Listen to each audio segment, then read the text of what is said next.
riches come to you. When I say that you do not have to drive sharp bargains, I do not mean that you do not have to drive any bargains at all, or that you are above the necessity for having any dealings with your fellow men. I mean that you will not need to deal with them unfairly.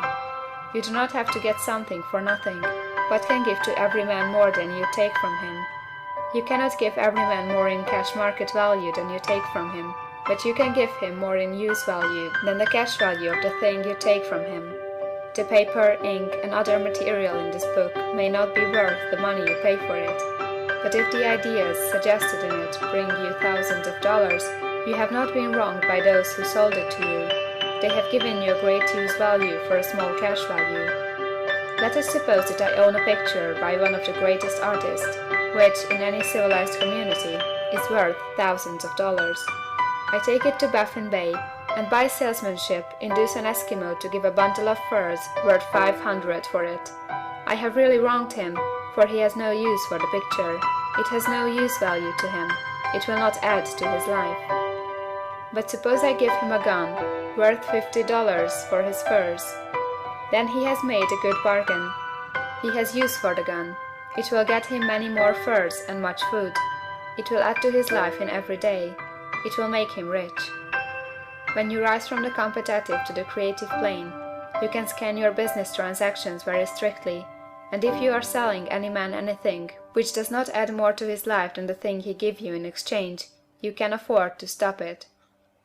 You do not have to beat anybody in business, and if you are in a business which does beat people, get out of it at once. Give every man more in use value than you take from him in cash value. Then you are adding to the life of the world by every business transaction. If you have people working for you, you must take from them more cash value than you pay them in wages. But you can so organize your business that it will be filled with the principle of advancement, and so that each employee who wishes to do so may advance a little every day. You can make your business do for your employees what this book is doing for you. You can so conduct your business that it will be a sort of ladder, by which every employee who will take the trouble may climb to riches himself, and given the opportunity, if he will not do so, it is not your fault. And finally, because you are to cause the creation of your riches from formless substance which permeates all your environment, it does not follow that they are to take shape from the atmosphere and come into being before your eyes. If you want a sewing machine, for instance, I do not mean to tell you that you are to impress the thought of a sewing machine on thinking substance until the machine is formed without hands, in the room where you sit or elsewhere.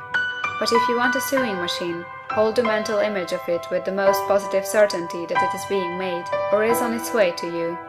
After once forming the thought, have the most absolute and unquestioning faith that a sewing machine is coming.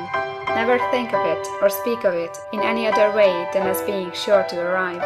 Claim it as already yours. It will be brought to you by the power of the Supreme Intelligence acting upon the minds of men. If you live in Maine, it may be that a man will be brought from Texas or Japan to engage in some transaction which will result in your getting what you want. If so, the whole matter will be as much to that man's advantage as it is to yours. Do not forget for a moment that the thinking substance is through all, in all, communicating with all, and can influence all. The desire of thinking substance for fuller life and better living has caused the creation of all the sewing machines already made, and it can cause the creation of millions more, and will, whenever men set it in motion by desire and faith, and by acting in a certain way.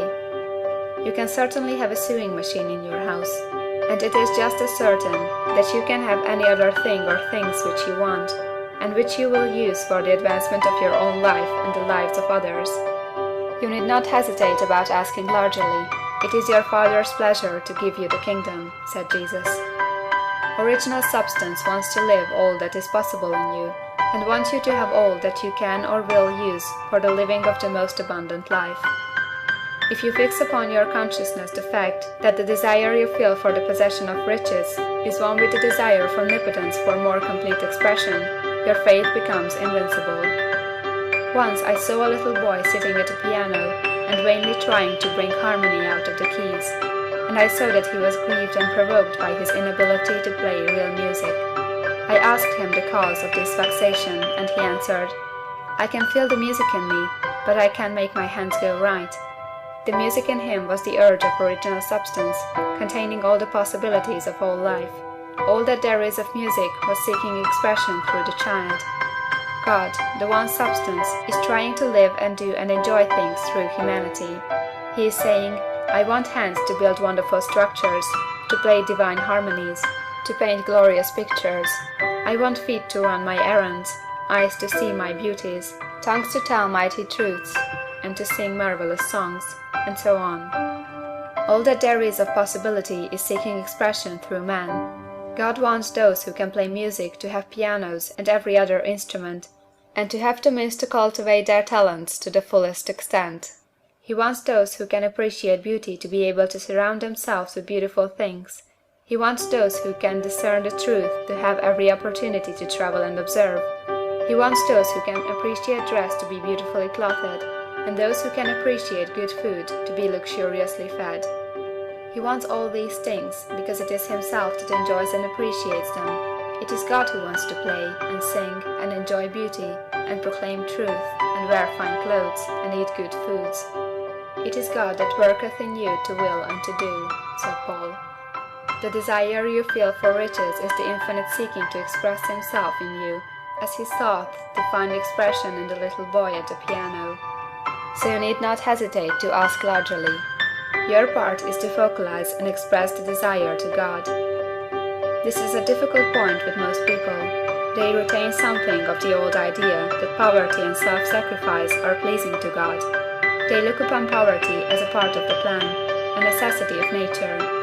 They have the idea that God has finished his work and made all that he can make, and that the majority of men must stay poor, because there is not enough to go around. They hold so much to this erroneous thought that they feel ashamed to ask for wealth.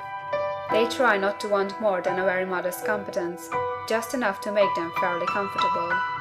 I recall now a case of one student who was told that he must get in mind a clear picture of the things he desired, so that the creative thought of them might be impressed on formless substance. He was a very poor man, living in a rented house and having only what he earned from day to day, and he could not grasp the fact that all wealth was his. So, after thinking the matter over, he decided that he might reasonably ask for a new rug on the floor of his best room and an anthracite coal stove to heat the house during the cold winter. Following the instructions given in this book, he obtained these things in a few months, and then it dawned upon him that he had not asked enough. He went through the house in which he lived, and planned all the improvements he would like to make in it. He mentally added a bay window here, a room there, until it was complete in his mind as his ideal home, and then he planned its furnishings.